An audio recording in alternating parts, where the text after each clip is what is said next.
إذا بمبادرة من سواني الثقة، وهي جمعية لصيقة بجمعية سلام المستقبل.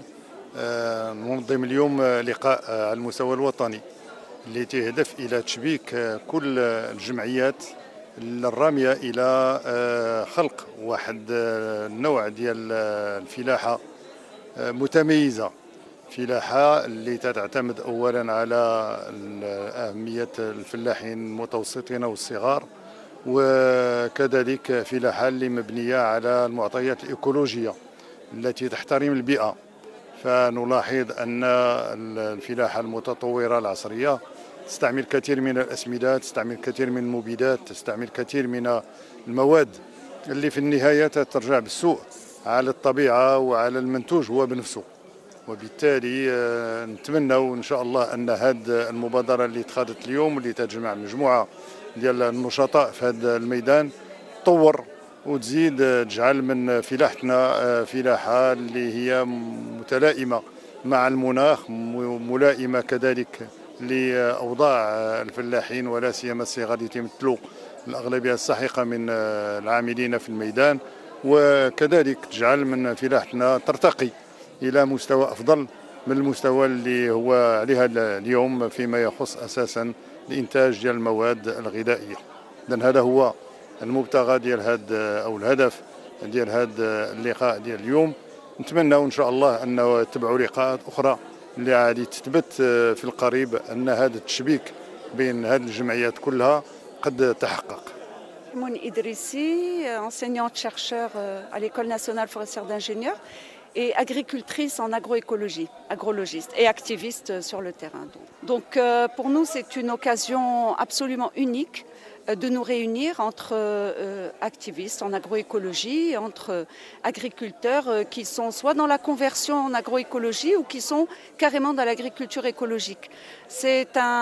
Pour nous, c'est une très belle occasion parce que ça va renforcer le mouvement et sachant que c'est un mouvement aussi qui est extrêmement intéressant pour notre patrimoine, à la fois naturel et culturel, parce que c'est aussi en nous renforçant et en faisant la promotion de cette agriculture agroécologique que nous faisons la promotion aussi de la diversité biologique, de la diversité culturelle, de la réhabilitation des sols vivants pour retenir un maximum d'eau, sachant que le Maroc est quand même dans une très grande partie en bioclimat aride et avec des sols qui sont quand même assez abîmés. Donc l'agroécologie est vraiment une occasion absolument magnifique pour les petits paysans, mais aussi pour les grands paysans. L'essentiel, il y a de la place pour tout le monde. L'essentiel, c'est que ce réseau est pour nous vraiment une opportunité de nous renforcer, de faire connaître aussi l'agroécologie, de nous réunir, d'échanger entre nous, et puis surtout d'évoluer et d'avancer à l'intérieur du Maroc, au niveau de chaque région du Maroc, mais également à l'extérieur du Maroc, parce que c'est un mouvement universel. Nous sommes pour la planète Terre, nous sommes pour l'humanisme et nous sommes pour la planète Terre. Voilà, shukran. اللقي فلاح بيولوجي في مجموعة سواني الثقة. أنا بصفتي كفلاح بيولوجي اختاريت هذا الميدان نظرا لأنه واحد الميدان اللي هو نقي وكيخلي أن الفلاح يخدم في ظروف صحية. بالنسبة لي يعني أنا ميدان كنفتخر به ويعني لقيت فيه ذاتي وكنعيش منه، وكذلك بالنسبة لهذه الشبكة ديال الفلاحين البيولوجيين ومهتمين بهذا الميدان في المغرب كله. وهذا الملتقى هو واحد الفرصة لتبادل الآراء، للالتقاء، يعني محاولة تطوير هذا العمل في المغرب، وكذلك لمحاولة النهوض بهذا المجال، خصوصا وإثارة انتباه للمسؤولين لأهمية هذا المجال ديال الفلاحة البيولوجية كرافد للتنمية الفلاحية بالمغرب. Alors ces journées sont essentiellement le fruit de la prise de conscience par la majorité d'entre nous, de la nécessité de se connaître et d'échanger dans différents domaines que chacun travaille dans des domaines très différents les uns des autres. Alors si ce mouvement est très développé dans le monde, au Maroc, il ne dépasse pas la dizaine d'années. Alors pour donner un petit peu d'influx dans ce mouvement, notre objectif premier était évidemment de nous réunir aujourd'hui. Alors actuellement, il y a à peu près une centaine qui sont arrivés, bien plus sont inscrits. Et donc, de ce côté-là, on peut dire que le pari est déjà en partie gagné. À côté de ces rencontres et de ces échanges, nous avons voulu travailler sur certaines thématiques. Le premier étant les semences, un problème qui nous interpelle tous, les semences paysannes, pour retrouver les semences anciennes, les semences perdues, les goûts oubliés. Et ça, ce sera l'objet du premier atelier cet après-midi. Le second atelier est un petit peu plus technique, c'est le système participatif de garantie. C'est un système de certification alternatif, on ne peut pas dire similaire, mais bon, qui est en parallèle avec le système par tiers que la majorité d'entre vous connaissent. Et cet après-midi, donc, il y aura un compte-rendu des travaux qui ont été faits auparavant. Et donc, il y a un résumé de cette réflexion qui va être proposée et pour permettre le début de la suite des travaux. Et le mode de gouvernance pour ce réseau RIAN est le thème du troisième atelier qui se déroulera demain. Alors, avant de commencer et donner la parole aux intervenants de la table ronde, le comité de pilotage tient absolument à remercier l'Agence de développement agricole. Nous avons M. Pelon qui la représente parmi nous, ainsi que l'association Terre et Humanisme France, pour la confiance et un soutien financier qui nous a permis d'organiser cette rencontre et d'organiser tout cet accueil. Alors, permettez-moi encore, au nom du comité, de vous remercier pour votre présence, pour votre participation en ce week-end de fête et pour évidemment la confiance que vous accordez dans tout ce mouvement. Et voilà. Et je vous souhaite aussi une agréable participation à ces journées. Et je passe la parole à notre président de notre association Salomon Sarwell et qui nous fait aussi l'honneur d'assurer la présidence et la modération de cette table ronde. Je vous remercie. Monsieur le directeur, représentant de l'AFAO à Rabat, au Maroc, monsieur le représentant de l'Agence de développement agricole, je tiens tout d'abord, avant même de souhaiter la bienvenue à tous les participants, vous remercier. Vous remercier pour votre participation, votre présence. Parce que la présence de l'AFAO dans cette journée est une présence pleine de signification. Monsieur le représentant de l'AFAO m'a dit tout à l'heure que c'était le lieu normal de l'AFAO de se retrouver dans une instance comme celle-ci. Et moi je pense que, en plus de cela, il y a une signification à sa présence, c'est que l'AFAO ne peut que soutenir ce genre d'initiative qui, nous l'espérons, sera bénéfique pour notre monde agricole et pour nos paysans de manière générale. Comme vous le savez, il est coutume de souhaiter la bienvenue, mais en fait, vous êtes chez vous, et par conséquent, il n'y a pas lieu de vous souhaiter la bienvenue. Ou alors, on fera une action de réciprocité qui prendra peut-être du temps. Donc, mesdames, messieurs, après vous avoir souhaité la bienvenue et remercier monsieur le représentant de l'AFAO et monsieur le représentant de l'Agence de développement agricole pour leur présence, je tiens à mettre en évidence le but de cette réunion. Cette réunion a pour but de créer une sorte de réseau de tous ceux qui s'intéressent à l'agroécologie. Non pas dans son sens strictement philosophique, pourquoi pas, mais aussi dans son sens pratique, c'est-à-dire ceux qui voudraient que l'agriculture marocaine, que les agriculteurs, spécialement les petits et les moyens agriculteurs, puissent véritablement opter pour une agriculture saine, une agriculture qui défende l'environnement, une agriculture qui essaye de se libérer du carcan qu'ont réussi à imposer des sociétés, des conglomérats, des monopoles internationaux qui ont réussi pratiquement à assujettir toute forme d'agriculture à leurs desiderata et à leurs produits. Donc nous allons constituer ce genre de réseau.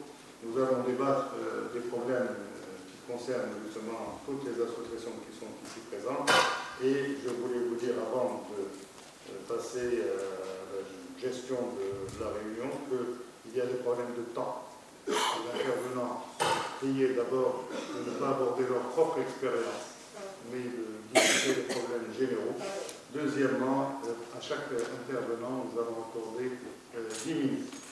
J'essaierai d'être le plus strict possible, bien que devant mesdames, il est toujours difficile de paraître un peu abrupt. Mais je crois que pour la bonne marche de notre journée, il est nécessaire de respecter les temps impartis. Donc, tout ça pour pouvoir avoir au moins 1 heure de débat. Tout à l'heure, vous avez dû entendre ce qu'avait dit notre amie, Madame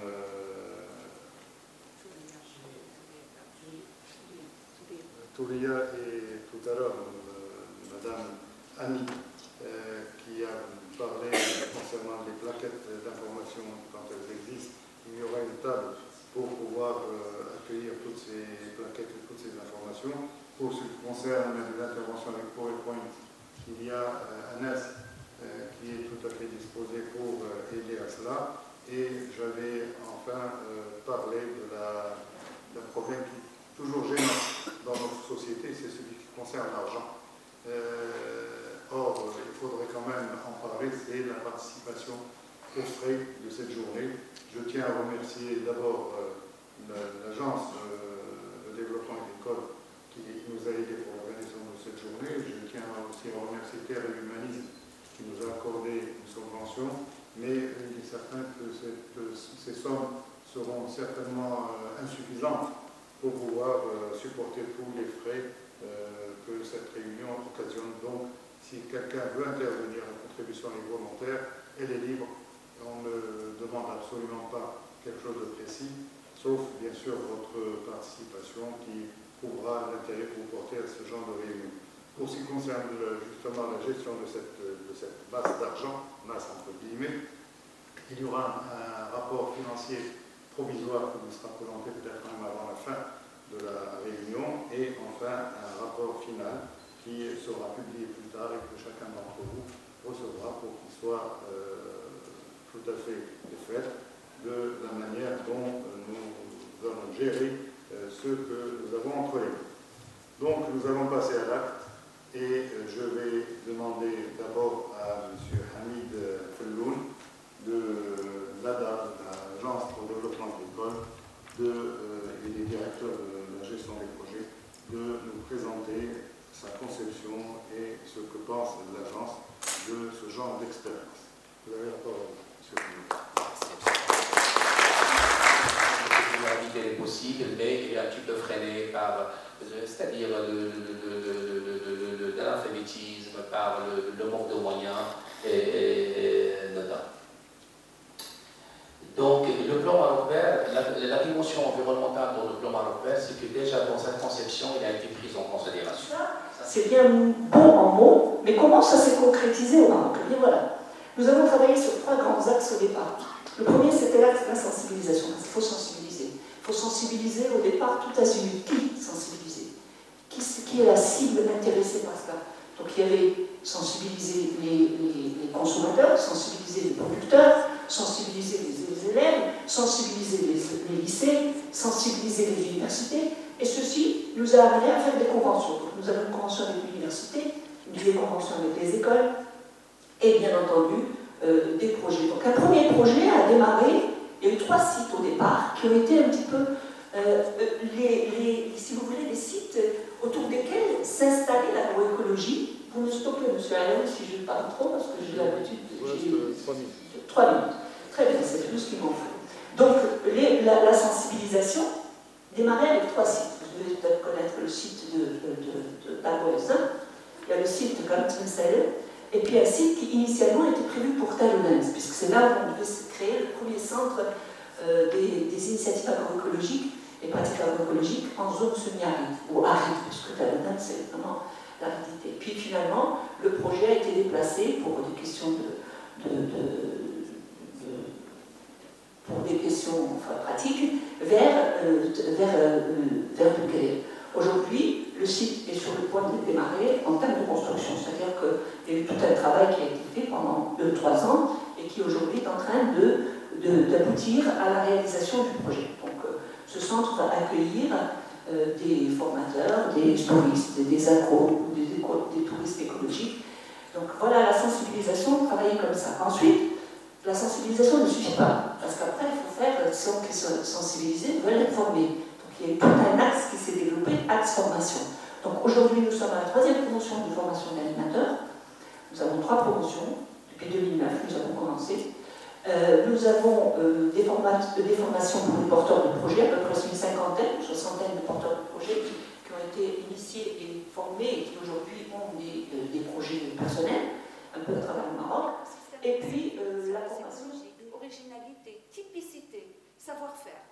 À la base aussi de la survie économique et culturelle de toute une population, parce qu'il y a des humains aussi avec une histoire qui vivent au niveau de cet espace, fournissant des ressources, des énergies, nourriture, eau, pâturage, sol, pour la subsistance et les revenus. Aussi une gestion qui est adaptative et une grande capacité à répondre de façon flexible au changement. Un espace vivant et innovant. Il ne s'agit pas de s'asseoir dans la tradition. Il s'agit aussi de répondre à des contextes au jour le jour, au jour le jour. Donc c'est innovant. Un terroir, ce n'est pas quelque chose qui reste, qui stagne, qui reste la même chose. Ça, c'est un clin d'œil par rapport à quand on veut revenir à l'agriculture traditionnelle. Des objectifs communs. Et là, on a commencé à penser comment aller vers une convergence d'intérêts et d'objectifs. Donc là, on a commencé par se contacter, créer, etc. Et puis, il y a eu des formations, comme a dit Thomas, donc les formations de paysans, que je remercie beaucoup parce que vraiment, ils sont dans une mouvance et dans un mouvement très, très, très beau pour résister à la vente de leurs terrains agricoles pour produire des productions saines pour les consommateurs. Donc voilà, on a commencé à penser avec les producteurs déjà, en premier lieu. Puis il y a eu la formation des animateurs et la formation des porteurs de projets. La disciplinarité et cette base multiscalaire va ouvrir énormément la voie à une multiplicité d'initiatives que l'on peut retrouver bien sûr dans le cadre de ce RIAM. Donc la diversité au sein de l'agroécologie, ce n'est pas seulement la biodiversité cultivée ou la diversité de la faune, de la flore, bien sûr, ces dimensions-là ont énormément d'importance, mais il y a bien sûr aussi cette diversité des terroirs qui a été abordée tout à l'heure par Zineb. Mais ce que l'on peut constater, et ce qui est marquant, et notamment en particulier au sein du RIAM, c'est une diversité de personnes, une diversité de femmes et d'hommes qui décident de mener des projets, soit collectivement, soit de manière individuelle, et chacun avec son histoire personnelle, avec son aventure et son énergie. Et donc, il y a vraiment un foisonnement, on va dire, aujourd'hui à l'échelle du Maroc, d'initiatives agroécologiques qui se retrouvent et qui décident d'avancer ensemble au sein de ce RIAM, et c'est la raison pour laquelle on se retrouve.